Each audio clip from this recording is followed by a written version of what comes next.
Over the next 30 years, affluent baby boomers will pass $100 trillion to their children. It's the largest transfer of wealth in history. The inheritors are already demanding clean food, clean water, clean energy. As this wave of inherited capital meets the green megatrend, says Joel Solomon, the possibilities for building a regenerative economy are dazzling and inspiring. Joel Solomon should know. For more than 30 years, he's been at the center of a group of innovative organizations, private businesses, not-for-profits, foundations, educational institutions, deploying millions and millions of dollars to transform his adopted home of British Columbia. He's now sharing what he's learned in a book called The Clean Money Revolution.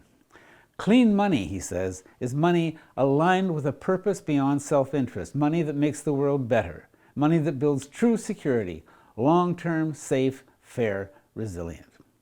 Clean money is about love. It's arising from our collective caring for each other and this planet. We spoke in his office in a restored historic building set on one of the scruffy streets of Vancouver's downtown east side. When I was diagnosed with the family genetic kidney disease, it was definitely startling. I had not experienced the deaths of cousins and aunts and uncles and things. They had died before my time, grandparents, things like that.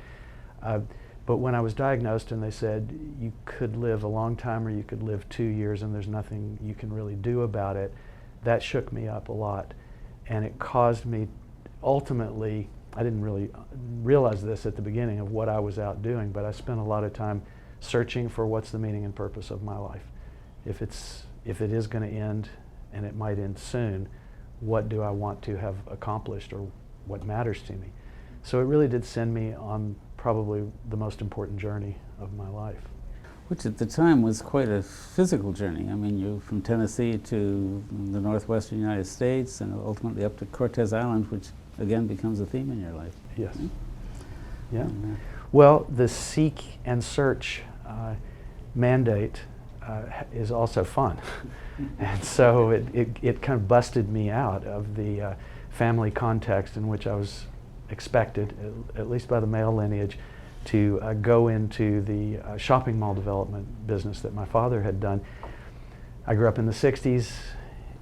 I was questioning a lot of things about shopping malls and the good and the bad of that. And just in general, I wasn't ready to go from watching Vietnam War and Chicago Democratic Convention protests and things, Kent State and that kind of era, straight into the heart of capitalism. There wasn't a logic to it for me other than my family did this and my father wanted me to go into it. And then when you have the diagnosis, you had an insight that seems to me to have been another really formative one, which is that since the kidney is designed to clean your blood, then you presumably can help yourself by getting your blood cleaner before it goes in there and not putting so much of a strain on it. Yeah, that was the really first important insight, because I asked the doctors at the time, we're talking 70s, and I said, well, what can I do? Well, you can't really do anything. And I said, but the kidney's filtering my blood. What is it filtering and where does it come from? And ultimately, what am I eating? And I can't read the ingredients on this label. Are they really okay for me or not? And effectively, I reached a point where who do you ask these questions to? You can get every answer you want. But that began the journey of attempting to really explore for myself. And I probably talk about this in the book, but my first experience of, I'm going to go into a health food store. I need to understand what the alternatives are. And I was so bewildered by the products and things that I was seeing on the shelves, I didn't really recognize them. So I kind of walked through the store to the back, saw peanut butter, bought a jar, went across the street, took a deep breath and said, okay, what was all that stuff? So, that's how unusual, not that many decades ago, the idea that food mattered, post-industrial revolution era, was. And so, yeah, it led me into my career ultimately. Yeah, and Yeah, because I think it kind of snuck up on us, you know, that you were eating a certain kind of food, and then gradually the food starts being changed and manipulated, but there's never a point where you sort of pass a boundary line and you say, well, now it's full of stuff, and you know, it's an egg, it's an egg, it's an egg, but there's more to it than that. And then you see soaring cancer rates. And how can you not look at cancer rates and all kinds of other environmental diseases and food-related and lifestyle-related things and not begin to question that? So my first involvement with money was inheriting a small amount from effectively my father's work, and I decided it needed to go into healthy, cleaner food, because that had become an important part of my own journey. And from there, one thing led to another. But that was considered a rather obscure, flaky industry and not really thought of as legitimate by traditional financial people. So what became driven by the mystery of life, I guess, and to go into things that were not considered that credible, that to me seemed so obvious, and then watch that turn into a major industry, which today is people, you know, it's a very serious industry, and people make lots of money, and there's companies sprouting all the time, and it's still, organic food is still under 7% of the North American food dollar, and probably under 1% globally of actually commercial products that you buy, and it's only just begun. Now it's unstoppable. Yeah, it's a big thing, but also a small thing. It's still small. Yeah, yeah.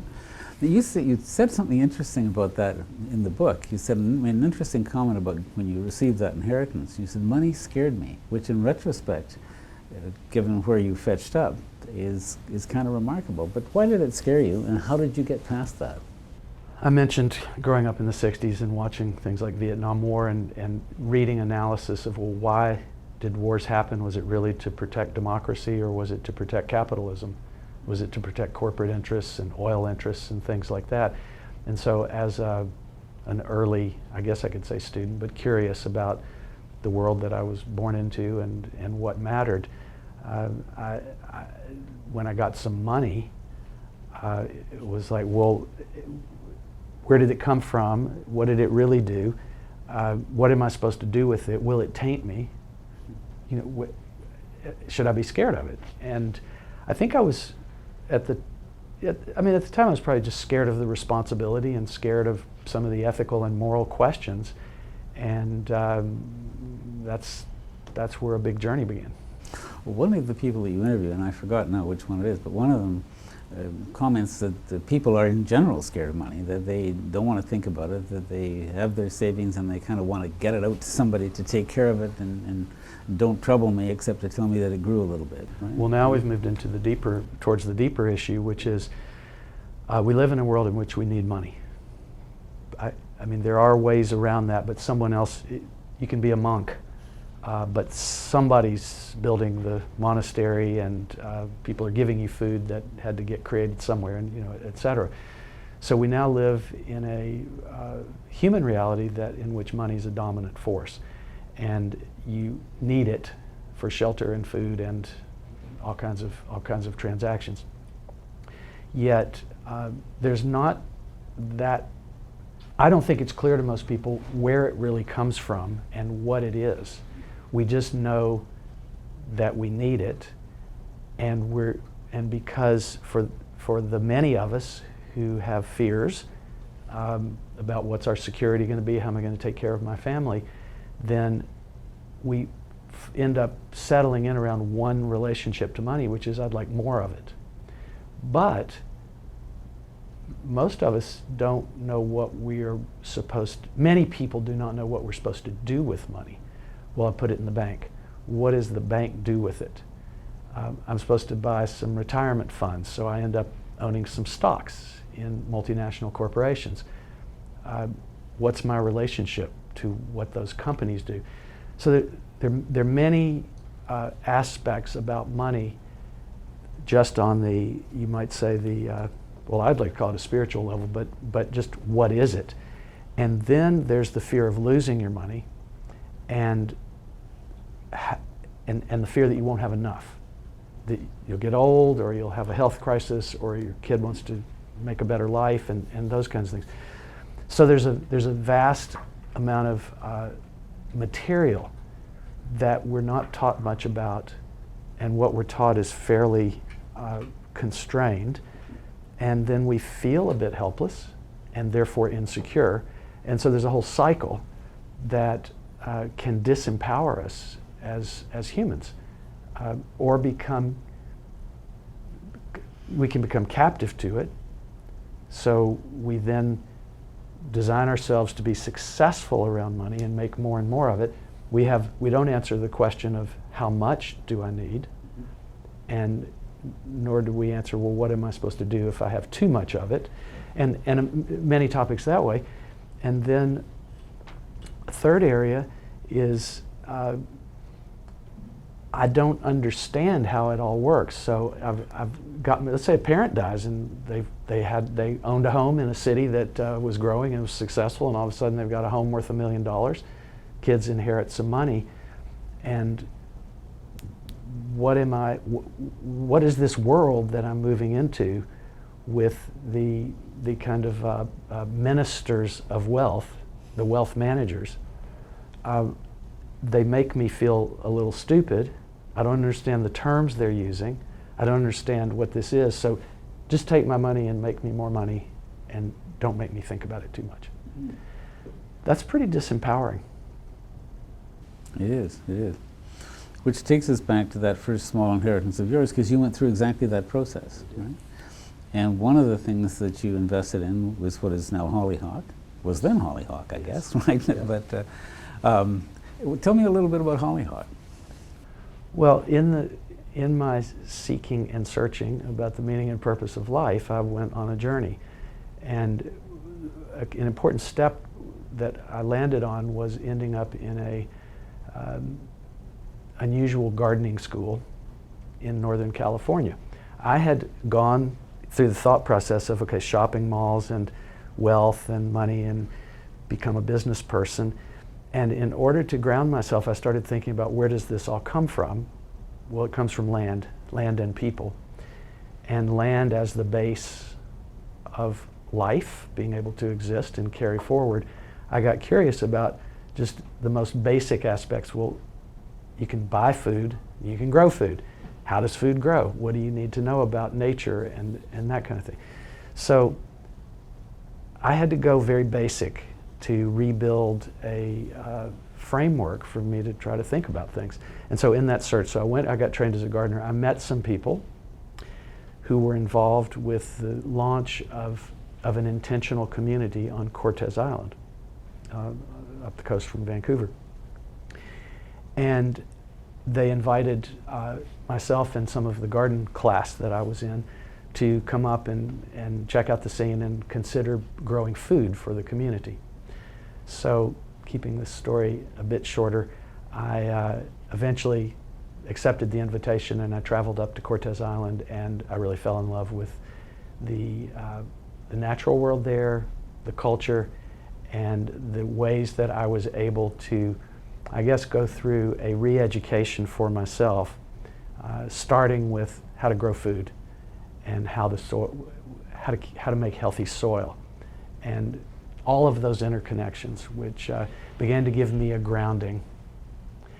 And down the road was a place that had been called the Cold Mountain Institute.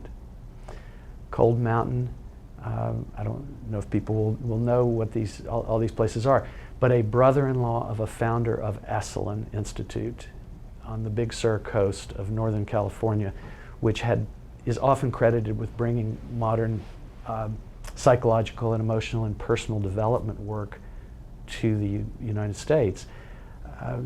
55 years old now. So it's an important human potential center in the US.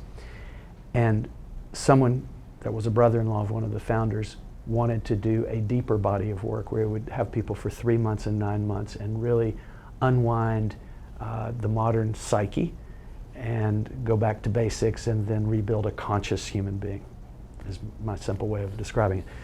So they formed they went and found land on Cortez Island just after the ferry came and hydro came.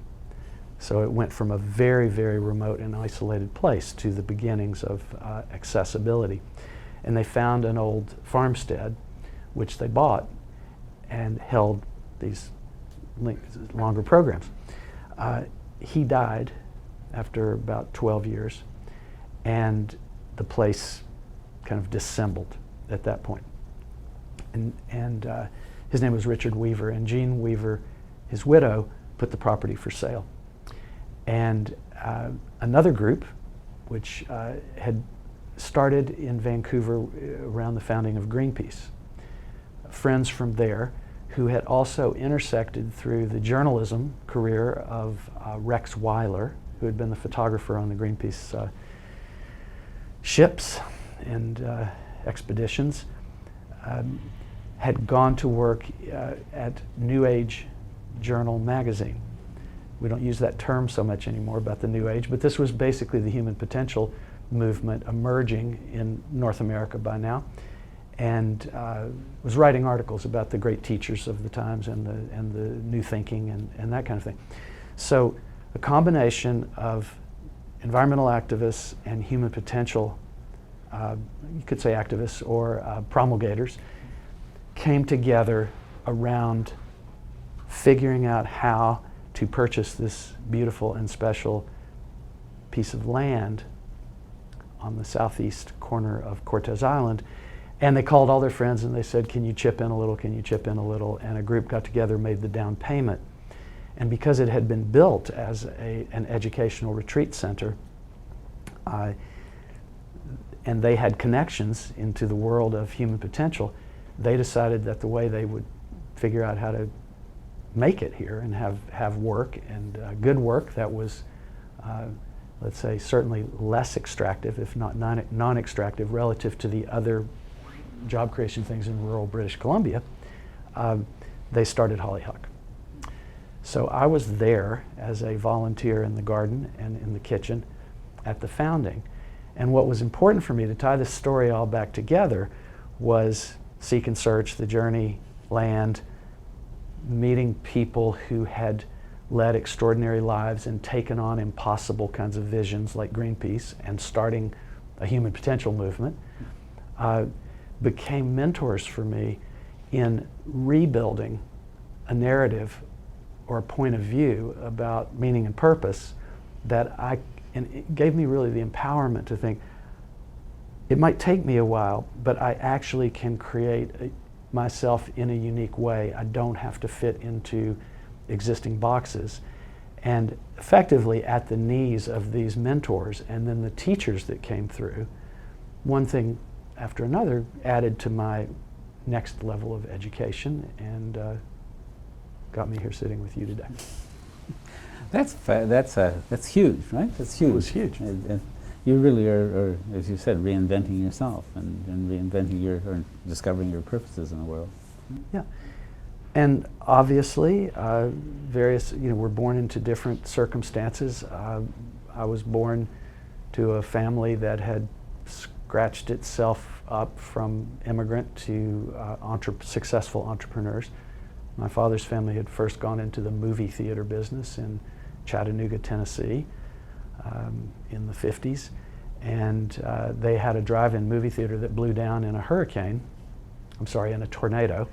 In a tornado back in the 60s, and they had heard about the new idea called shopping centers, which put national chain stores outside the downtown area next to highways, and those were just coming into being in the South, and they built the first shopping center in Tennessee on that property that where the theater was. The drive-in had been blown down.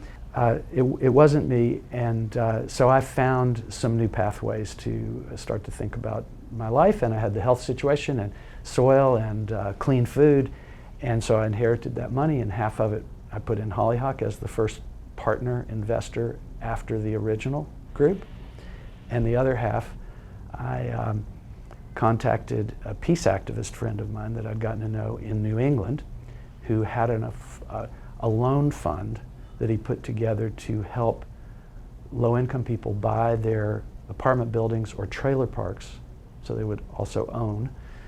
And I said, I have some money that, at that point in life, I said, came from a dirty business, building shopping malls across the landscape and destroying downtowns and monoculturing everything. And do you have a cleaner business I could put this $25,000 into? It was a $50,000 inheritance. And they said, well, we've got a nonprofit that has 5 cows, and they want to prove that small family farms are still important. The relevance of that was the industrial era, industrial agriculture, big scale, the death of small farmers. Yep. And food that is not organic, which and non-organic takes food. us right back to your, yeah. So it was in my sweet spot on healthy food for my body. And anyhow, they said they could borrow some money because they needed to, they were selling, they had 5 cows and they were selling yogurt in the local community, and they needed to invest in some more equipment and that kind of thing. And would I lend the money there? I said, sure. And then I got a phone call from them very soon saying, we've decided that as a not-for-profit, we will never be able to get the capital necessary. We can't ask people gifts to help us buy yogurt equipment. And we think this is going to grow, and we think we can do more good for family farmers as a for-profit. Will you let us convert that loan to an investment in a business which was called Stonyfield Farm Yogurt? And in North America at the time, there was no authentic yogurt other than people making it at home. It was a chemical soup, basically. And they were making old-style European yogurt, which was an impossible job to go against the big food companies, but they scrapped their way into it. They lost money for a decade. They kept getting more investors, but it eventually broke through, and it brought organic, real yogurt back to the North American market. It grew and it grew and it grew, and today now you have options. You can buy organic yogurt. Cows and dairy products tend to concentrate chemicals and toxins more than some vegetables and things do. And so if you're eating butter and milk and yogurt that's got too much chemical in it, you're getting a concentrated dose of that. So this all fit together for me.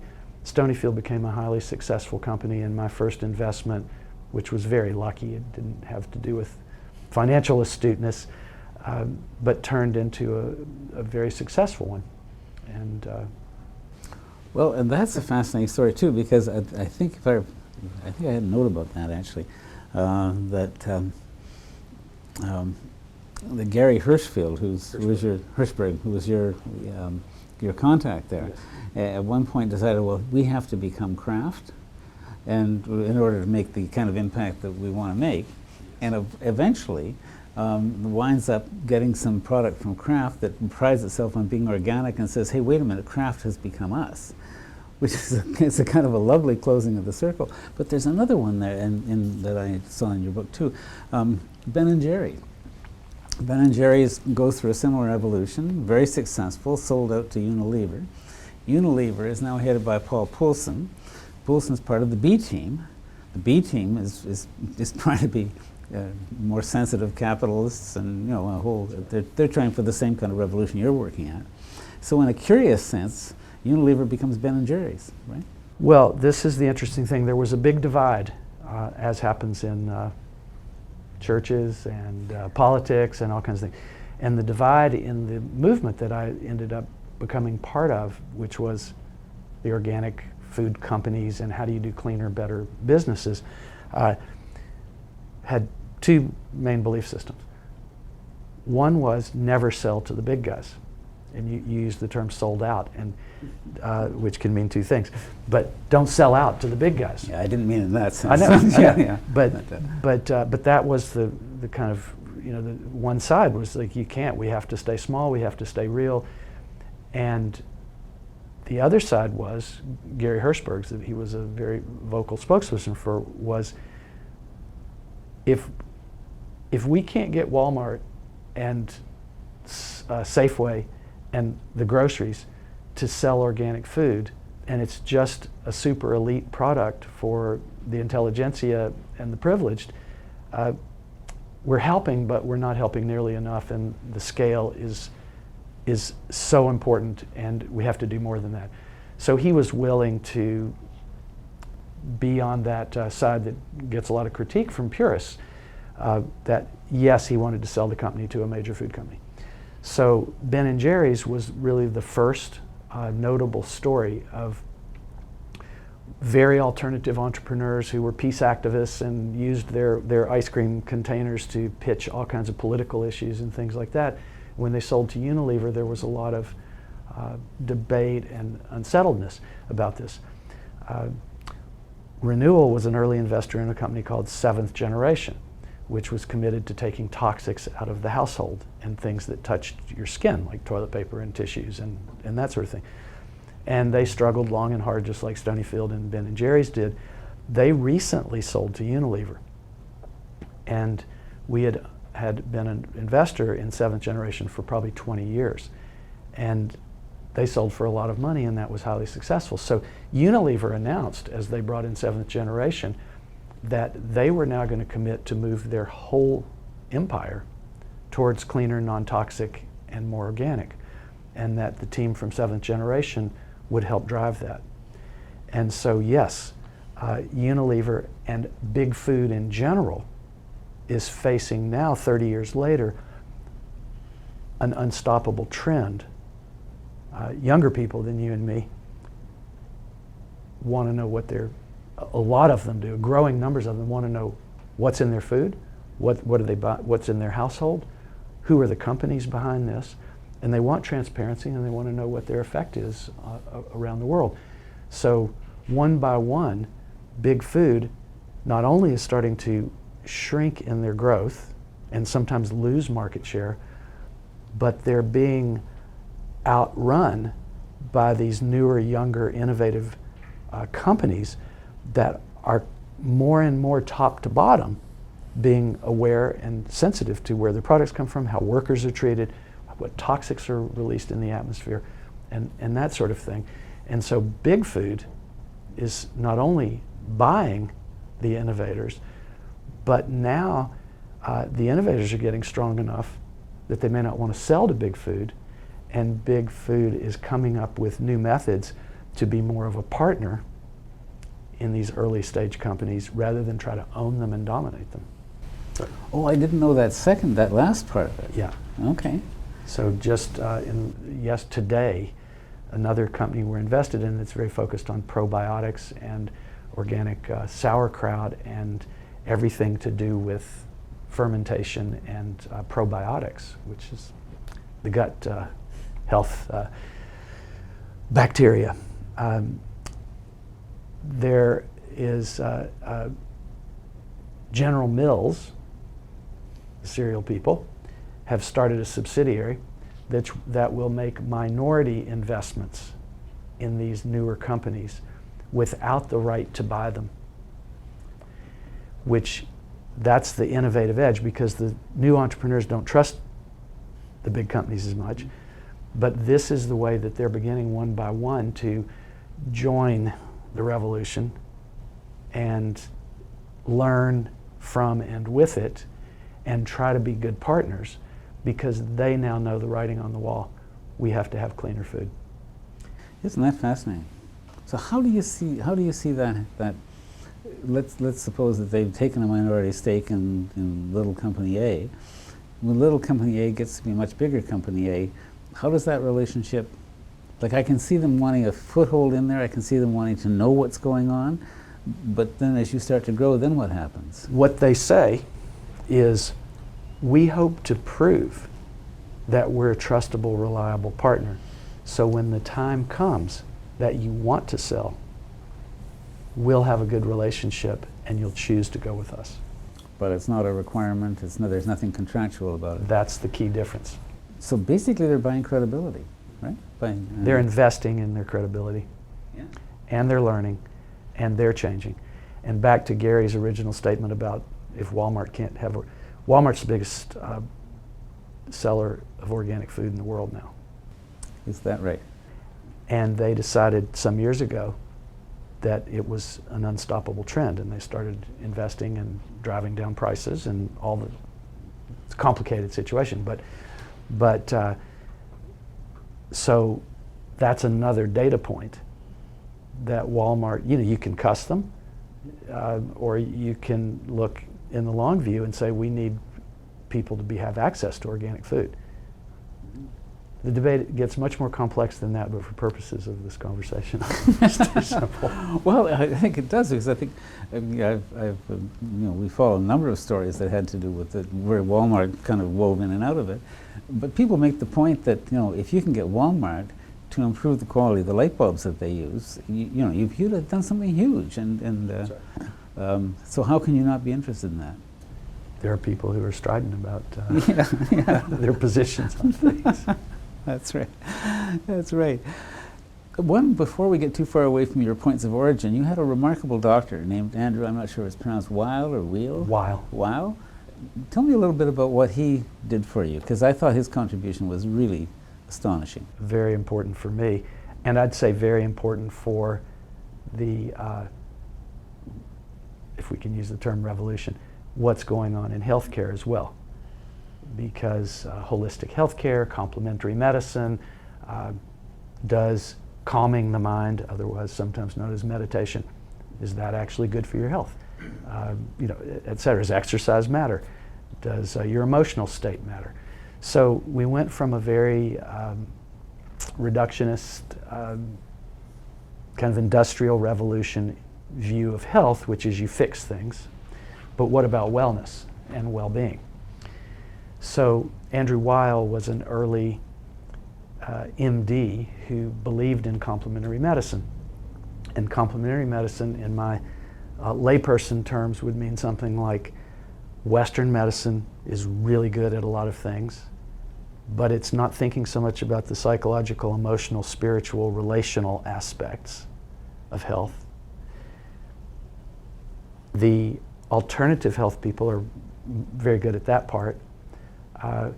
But whether or not you can cure kidney disease with herbal medicine, when your kidneys are failing, for example, so sometimes you need to go, okay? So Andy was one of the people that popularized this idea to draw the best from all traditions. And when I was diagnosed with the family genetic kidney disease, I had just read a couple of his books, and the first one's called The Natural Mind, and I won't go into the whole book. I'll just say I was very intrigued by what I read there, and I wrote a letter to the publisher and said, can you get this to Dr. Weil, because I want to ask him about polycystic kidney disease. And coincidentally, as these things can be lucky, well, he was an unknown first-time author at that point, or second-time author, little known. But he invited me to come where he was working on another book and spend a weekend. And I'm not sure why. I have to ask him why did he decide, if he can still remember. But he spent time talking to me about complementary medicine and all these other dimensions besides just the kind of physical part of things. And he said to me, moderation is really important.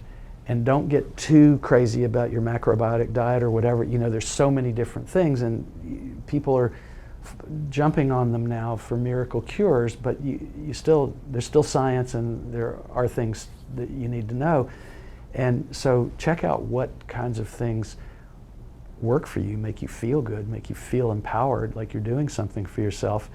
But if your kidneys fail, you better be talking to the medical profession. And so he got me on that path of more inquiry and experimentation with, I guess you could say, with a grounded view of the really phenomenal miracles of Western medicine also. So, yeah, it's 'cause I sometimes think of Western medicine as being quite mechanistic, and so we fix the parts. And we Like an automobile. Yeah, that's right. And then on the other hand, but it's not an automobile; it's a human being, and there's this whole aspect of it. And it sounds to me as though he had a very astute sense of the two. The one is looking at the whole person; the other one is looking at the specific parts that fail. And he's built a huge career out of that. He's now probably the best known doctor that there is, and the beard and bald head, and his face shows up everywhere. But to tie that back to that thinking then led me to, as I struggled with money, what does it mean that I have money? What am I supposed to do with it? Am I supposed to design my life around making it, or am I design my life around what matters and then figure out money? And how do I do all of that? And then I thought about the kidney, and the kidney is the filter of the blood. And I thought a lot about the damage that blind ambition for money, and I guess I would say the greed that can follow fear or insecurity. If I don't know how I'm going to take care of myself or my family, then how do I know how much I need to get some money to do that? Well, how much is enough? Because I could lose it, or I could this, or I could that, or I could lose my job. And so I get more money. And I believe that just like food is grown, money is also grown that way. In other words, money can be exchanged. You and I both have books, and I feel like I'm offering a pretty fair exchange for somebody to pay $20 or $30 for a book, and I'm sharing my life experience and insights. So it's all relative, but there's relative better ways that you can have a relationship with money. And I know that for me now, I need to have an understanding of where my money is and what damage it might be doing to people and place. And I'm not satisfied doing maximum damage to people in place in order to maximize my money. I don't really think it should be legal, if I really get down to it. It's certainly not moral in my sense of morality. And it's not a definitive. It's just like health and well-being and happiness and love and these things. But the drive to understand where my money is, where it comes from, what the bank is doing with my money, what are stocks and bonds, what's in a retirement fund, and these kind of things are just as important as how was my food grown, how did it affect workers, how does it affect the waterway systems as chemicals run off into the water and things like this. So all of that came back together for me, struggling with, I guess, how did my family make money? How was I going to deal with money? How am I dealing with my health? And it all came together for me over a long period of time that symbolically and metaphorically, if the kidney is here to clean my blood, and otherwise I die, and that shouldn't I look at who cleans my money? Where's the kidney? And the kidney's actually me. I have to take that responsibility. Money was not part of the human body. So we maybe got a sense of morals or an intellect to be able to think about and research and understand things. But I had to be the filter for the money that affects me. And I have seen too many stories personally, read about them. They're all over the media and everywhere else. I would say particularly right now politically in the country to the south, where money starts to look like a toxic substance, just like you're eating spoonfuls of chemicals, where the lust for it, the clinging of it, the removing of morals and ethical behavior in order to get more of it, the kinds of decisions that can get made and how ruthless one can become simply to have more of it, particularly people that already have more than enough. That then translates to your children, because your children look to you for a lot of modeling and learning about the world. It translates to employees if you're treating people badly. It translates to the people that are at the other end, maybe cleaning the toilet or working hard labor in the fields or in a factory in dangerous conditions and things like that. And so you create a system that becomes toxic all the way around, because there's exploitation going on, there's maybe dishonesty, and so I now look at the world has kind of taken on the religion of money. A lot of the world has. Everything's focused around it. Money is simply a tool to represent the exchange of goods and services.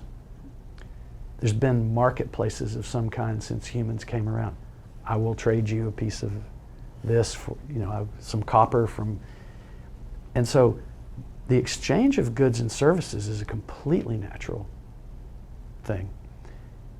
When it gets unleashed and out of control without arbitration and fair rules and some kind of system to keep that balanced, then pirates win. The meaner, nastier can win. Domination and cruelty can help you get more money, or outsourcing domination and cruelty by putting money into things that other people go and do on your behalf. So that feels, they feel connected. What I eat, how I make my money, how I hold my money, how I use my money, and that's probably why you're here talking with me today. Well, it's fascinating, and the book is fascinating, and the whole concept is fascinating. What caught my attention in what you were speaking just now was the sense of somebody working in the fields and maybe being exploited. So there's a toxic relationship there that's kind of echoed in the way that the food industry, the big food industry, works, but also the sense that if you're going to try and have clean food, you kind of have to have clean economics too, right? Should. It seems like they just naturally would go together. Well, that's my feeling, and that helped me demystify money and feel, I guess, become more empowered about it rather than helpless in the face of it. Because if the only purpose for life was to make money and make more money, or if the primary purpose that I was supposed to do, all the models I looked to as a privileged white North American male was, you got to be really rich to be anybody. We don't have too many Gandhis or Martin Luther Kings or Emma Goldmans right now that are lifted up as the heroes and heroines in society. People that made a lot of money, sports, entertainment people, made a lot of money. Those are kind of, if we had Greek gods or something, those are the gods and goddesses of today, are people that create great wealth. Well, that's an odd system, and I could go through many things about this that seem wrong, or misguided, or under-examined, and we're all part of it, and I'm part of it too. Well, we all live together in this one society, and we can't. The toxins spread no matter what you do, right? To some extent. Right. And we all must think about money at some level. Now, the book is called The Clean Money Revolution. How would you define clean money? Well, I had a struggle with that title. I would have liked to have called it Cleaner Money, which I think is more accurate. I am a relativist about these things. However, publishers, advisors, and others said, be definitive on this, and then you can explain yourself. Yeah, but you're an investor in the publishing house. You have more leverage than most authors do, right? Oh, I could have, but I like to get the advice of experienced people whenever possible. And I thought about it, and I tried to, bounced ideas off people. And now I feel good about it because it just puts an exclamation point out to be discussed. And the purpose, I don't know what I actually know about anything, but I have my views and I have what I've learned and I have what I think I know. My purpose is to stimulate conversation and cause questions. So clean money or cleaner money would be examined money. Who's it affecting and how? Who and where is it affecting and how? And I feel a responsibility to ask those questions about money I'm involved with, and I believe that this is a message that can help a lot of people simply to just start asking those questions. You came up with some principles that I think are really quite fascinating. One is put your money where your heart is, and only invest in things that you feel proud of. That means that you have to really examine, and you also had a wonderful concept called sprinkle investing. So tell me, supposing that I'm a beginning investor and I'm coming to Joel for advice, what do I do? How do I put those principles into practice? Okay, well the first is you do have to assess what you can risk. Some people bury their money in the backyard. Some people buy gold bars. Some people think the stock market is reliable and they put their money in trading pieces of paper that represent companies, but they don't put their money in the company. So there's all these ways that we have to do with our money. Put it in the bank. I'll save sprinkle. You remind me if I get too distracted on this. It's a lovely concept. But the first thing is to ask questions and do research. And we're in an era of transparency, and more is researchable and visible. And for example, let's take something simple like where do I bank? So there's commercial banks, and they take my money from my community to somewhere international. They're not usually owned locally. There are local banks. And they invest that money in the highest possible return. So I'm concerned about environmental issues or social issues, and I could find out that the money I've put in that bank has gone from there to some of the most exploitive and damaging to the things I care about industries on the planet, so that they can pay me a better interest rate and lend me money to buy my house with. Then there are credit unions, and credit unions, at least in theory, are member owned. They are member owned, but there's layers of complexity to that. But there are some that are closer to the membership and to the values of the members. And they also tend to do local lending inherently. They help people buy their homes. And they might invest in commercial real estate, but they don't some of their money probably does go globally. But most of their business is to support mortgages for people to buy homes. Now you can go deeper and deeper and you can critique all this. But if your choice is, let's say Standing Rock, probably a lot of your viewers know about Standing Rock and the Dakota Access Pipeline. Well, one of the phases now is people are starting to say, well, wait a second, my bank is a major investor in that pipeline. I don't like that. Credit unions, most of them probably aren't. And they're supporting my local community. So I bank with credit unions whenever possible. And my primary banking is with credit unions. That's a bit of a hardship because they're not as good of business lenders and business bankers. But that's a commitment I'm willing to make because I have enough money. I think I'm okay, and I'm investing in things that I don't have to make every single possible penny. And so, but your average consumer doesn't have to make sacrifice or very much sacrifice, and I get a dividend back as an owner of that member of the credit union. So, and my credit union happens to be one that does a lot of good in the community and reinvests a lot of profits in the community here in town, Van City. Yeah, wonderful credit union.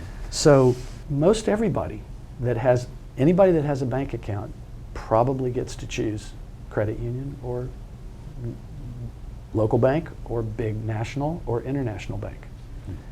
That's an example, it's another consumer choice, just like where did this apple come from? What's the whole story behind the apple and who did it affect? Well, and just give one more example. I can buy cheaper at Walmart, but that money's headed off to Bentonville, Arkansas, and into the globe. Or I can buy from a local merchant, and my money stays in the community. So that's kind of a simple one. So there are a lot of those kinds of principles that we can learn with a little bit of asking questions and doing research and common sense. The important part is to actually think about those things and ask the questions. But these are consumer choices. Yes. And we were wanting to talk about investment to some extent, which brings us back maybe to sprinkle investment. Okay. Right? Well, just the step before sprinkle is, so I'm an investor. Am I going in the international stock market, or might I find companies that are in my community and that I believe in, and invest in those instead? That requires more sophisticated education and understanding, which can be learned, and it is learned by many people in many places. Not all of us have that privilege and access to that, but we make more consumer choices. If you're an investor, if you have enough money to invest, you can either, if you don't have that knowledge, you can find people who do, and you can insist on giving them some criteria. I don't want to invest in war and tobacco and toxic chemicals. So you can get that help as an investor.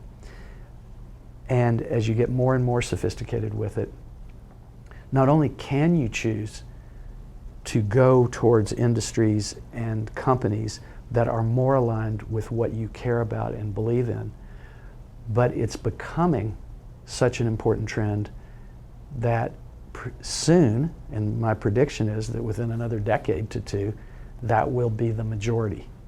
That companies like Unilever and Walmart have to demonstrate more to investors than they used to, and that they have to now. So from there, sprinkle investing. So the point of that is, I've already said, I have enough money. I like to do constructive things with my money. I invest sometimes in bigger amounts in a serious way into a company like Stonyfield, or our farmhouse culture that I was talking about, the probiotics company that's just taken investment from the General Mills subsidiary. But I get the opportunity, because of my work, to meet so many great young entrepreneurs who are completely dedicated to making the world better and have decided to choose the entrepreneur route, the business route, as one of the ways to contribute to that. Whether it's a cleaner product, better employment practices, where does it get made, where do the materials come from? And so often, I can't possibly, what do they say, my eyes are big. My father used to tell me, your eyes, we take me to the cafeteria, so your eyes are bigger than your stomach. So my eyes are definitely bigger than my wallet. And I have to choose when to make a more substantial and significant investment, but I still believe in the support of these great young entrepreneurs, and I can take more risk with smaller amounts of money. And I could talk, if you want to know, I could say more of the layers of why this is helpful. But I make very micro investments. I'll say, what's the smallest amount you'll let me in for? And they tell me a number, and I say, I can't do that much, I can do less. And they either say yes or no. And so I like to call this sprinkle investing love money, because it really is from a feeling of love, defined as I am inspired, I'm fond because of my inspiration, I believe in, and I want to support. And this is like, it's like a prayer or a blessing. Here's a little token. You've got my support. So I get to learn, I get to get exposed and stay involved. Often now, as a 60-something-year-old with younger people, I get a great deal of pleasure, learning, inspiration, and it turns out I often have something valuable that I can share with them. So that's my sprinkle investing, or my love money. You said, as you say in the book, clean money is about love, and there's a perfect example of just exactly how that works, right? I think life is about love. I think religions were developed to try to package and help us learn how to have and give love. And so I do think that's the fuel that keeps humans alive and caring about future generations and not despairing. You had a remarkable opportunity at the age of 39 when you got together with Carol Newell. Yes, I did. Tell me about Carol Newell, because it sounds to me like this is somebody that the world needs to know more about. Yes, they do.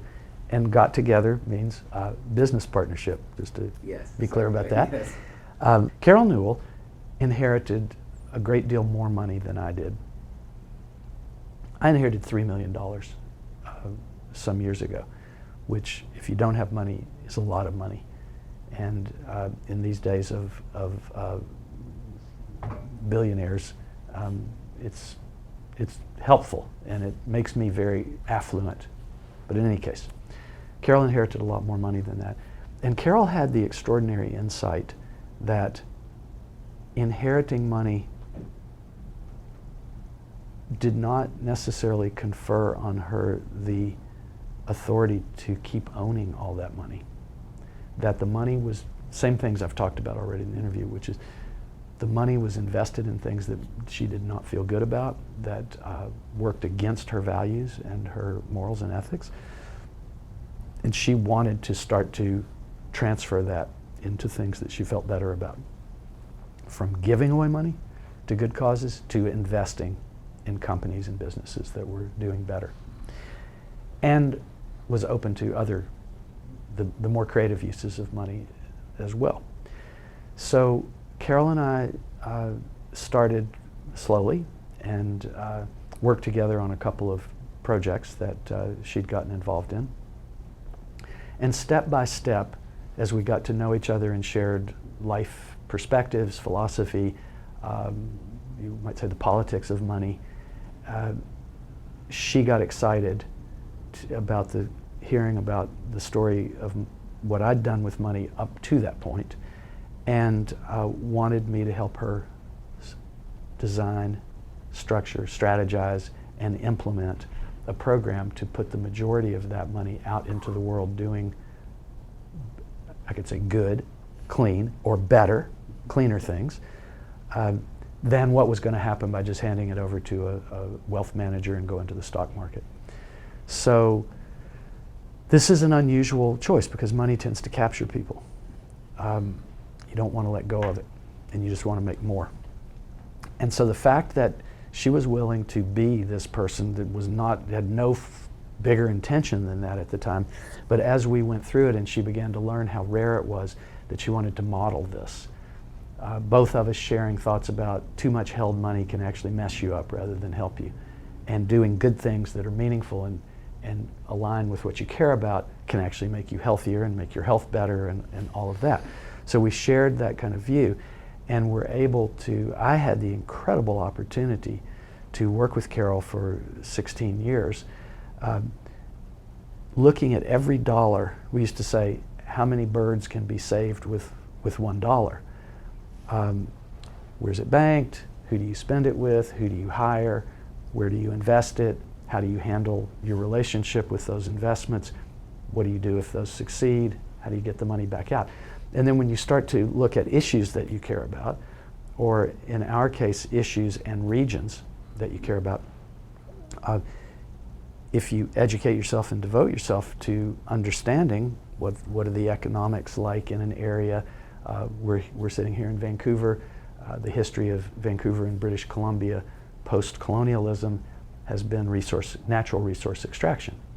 And natural resource extraction to be sold to the highest bidder anywhere in the world, and less manufacturing of things and creating jobs after you've harvested those resources, but instead just get the top dollars as fast as you can, ship it away, as colonialism tends to work. So our idea was, well, there's so many assets here and so many wonderful things and great people and things going on in one of the youngest cities on the continent. and one of the last great green regions on the planet, from Vancouver to the Arctic, is one of the vast remaining relatively intact ecological system of systems anywhere on the planet. And so environmental issues and you can't extract environment from social, because people and environment are inextricably linked. And food systems was a unifying interest for Carol and I. So investing in organic food and organic food companies in this region, but then going beyond just investing and giving away money. So how can we help infuse and encourage a culture, a cultural, you could say cultural movement, that's a bit grandiose, but how do you help support a culture of caring about these things and being conscious about it?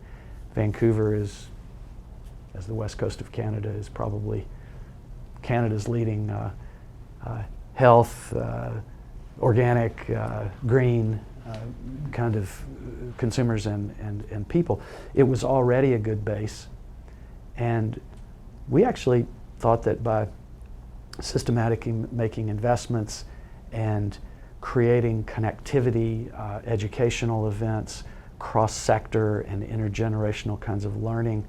This comes back to Hollyhock some, because we put together conferences there at Hollyhock, and helping people. Everybody's been very segmented and siloed more and more in society. I am an engineer, I'm a doctor, I'm a nurse, I'm a mechanic. And in things like environmental issues and social issues, you have to look at a whole system. You can't really isolate. You can protect this land, and then the air quality and the water quality, and and the species are affected and migrate and all kinds of things. So looking systemically and looking at nature as a model. How does nature keep itself healthy and functional?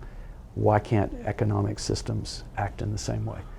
There was lots of thinking, and we stood on the shoulders of, there was E.F. Schumacher and Small is Beautiful and deep green, deep ecology, and ecotopia, and many influences that came before us about the environmental movement. But as the environmental movement begins to meet ethical and psychological, eco-psychology, I'm going very fast here, but I think, so we started to look at how do we help that ecosystem, rather than how do we do investing. How do you invest in a long-term health and well-being of the ecosystem of people, planet, and person? I'm going to say this is ecosystem construed very broadly and very clearly, including human beings and the way that human beings live in it. You better pay attention to the humans, or they could mess you up. Yeah. More than anyone. If you're nature. Yeah. So. And you had both made a commitment to this corner of the continent specifically. And I'm guessing, but on the basis that if you put the forces that you had to work in a specific place, rather than diffusing the effects and losing them, you maybe have a chance of making some real transformations. Your impact gets bigger the smaller the area you focus on, or the smaller the topic. You can be, you'd be a big fish in a small sea. There's one way to look at it, but more importantly than that, focus makes a difference in everything.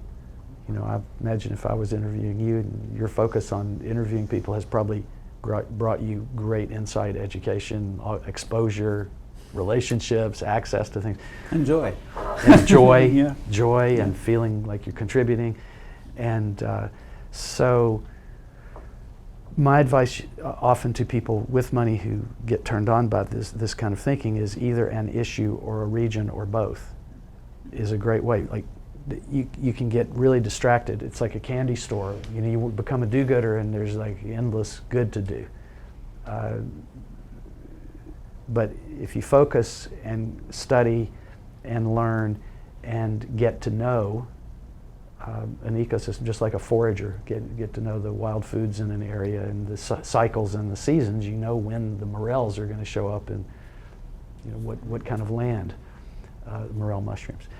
But so those theories of bioregionalism, and also being able to touch and know and look in the eye of people that you're doing business with, this kind of disembodied investing that goes somewhere in the world, that it shows up as a number on a piece of paper.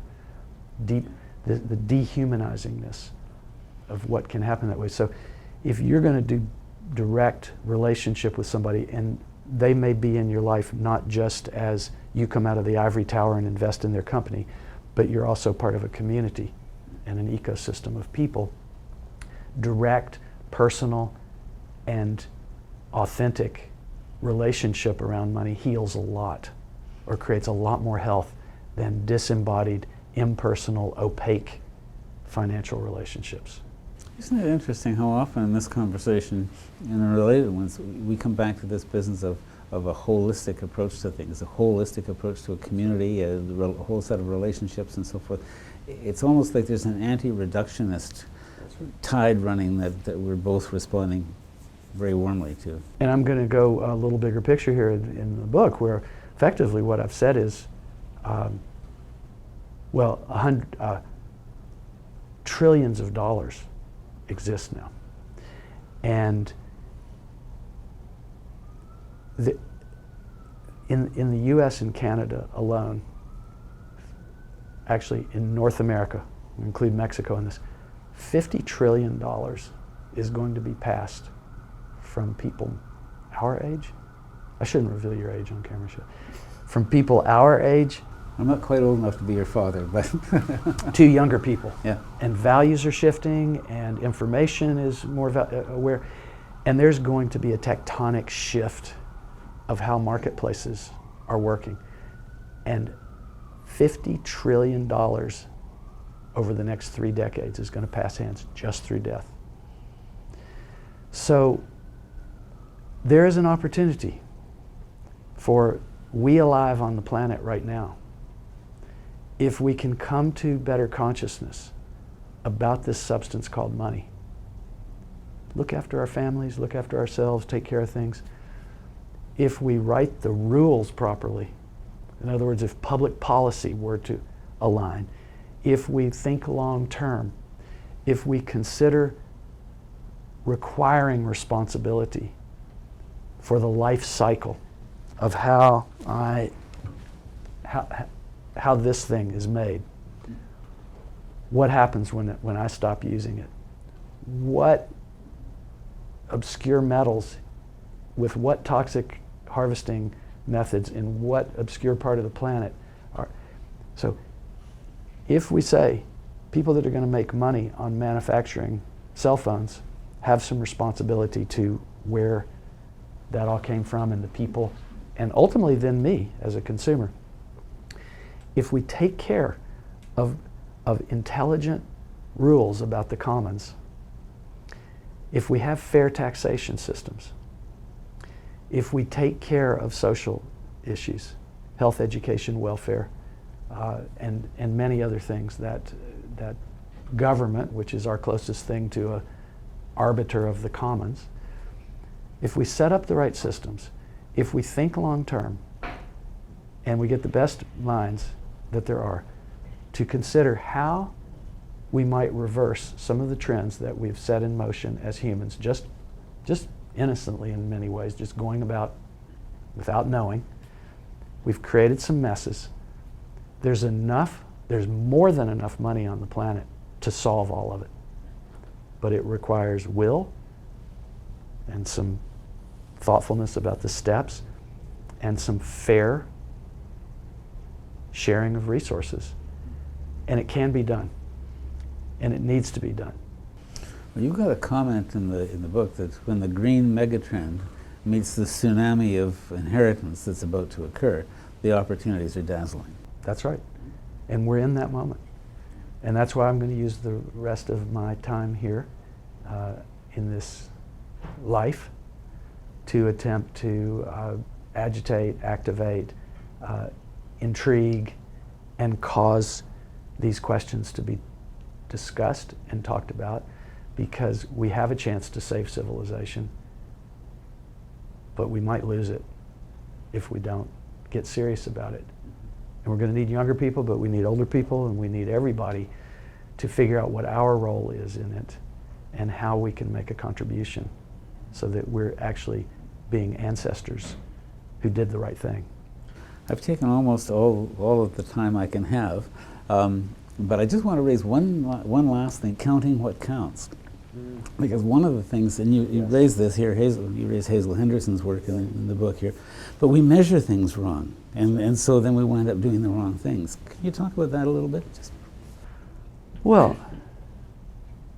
the big obvious one that many people are aware of is gross domestic product, the GDP, which is a measurement of that supposedly tells you how successful a nation is, or I guess it can be done for regions, in its economic activity.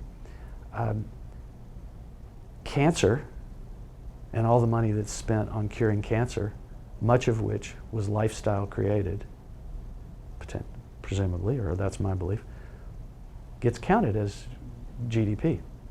Alcoholism, automobile deaths, toxic damage to people. So we're measuring absolute total economic activity. Well, there should at least be some weighting on different types of economic activity. I cannot get excited about cancer rates going up and making more money for pharmaceutical companies and equipment manufacturers and hospital systems as a positive. So the famous Burma, Bhutan model of gross domestic happiness. Okay, so those are two extremes of that, but we should be measuring something about joy and love and happiness. How do you measure those? I don't know. This is why money wins too often, because it's so definitive. You can count dollars. How do I count joy and love? How? Well, you go and talk to a guy named Ron Coleman, who is an advisor to the government of Bhutan, but did a gross, genuine progress index for Nova Scotia. He's got 72 indices that he counts in Bhutan, and there are things like how much of the community remains forested, our marriage is intact, whole 72 specific indicators, and if you take those 72 indicators and you score one on all of them, you've got a pretty happy little country. You give me a next assignment. I've got to learn more about that. But I mean, I haven't thought through the ultimate measuring system, obviously, but it's clear that you choose what you measure. Yeah. And I said I'm sure I said this something else in the book here. Well, my version of this was back as a younger man when I was going through all the search and figuring out meaning and purpose was, well, billionaire. Okay, so billionaire is the judge. You're a good person if you manage to be a billionaire. Well, I didn't like that measurement, and so I tried to come up with other ways to be a billionaire. And I said, well, what if I'm a billionaire of meaning and purpose? What if I'm a billionaire of doing good deeds? What if I could be a billionaire of love? I want that.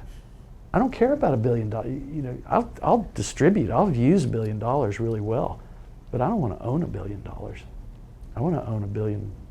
I want to be a billionaire of love. Joel Solomon, businessman, visionary, investor, philanthropist, and now author of The Clean Money Revolution. A regenerative economy is at the heart of our sustainable future. As Joel Solomon says, without clean money, no other sector will change. If you want to know more about the greening of the economy, you might have a look at our interviews with eco-investor Andrew Heinzman, Patagonia founder Yvon Chouinard, and sustainability consultant Amy Larkin.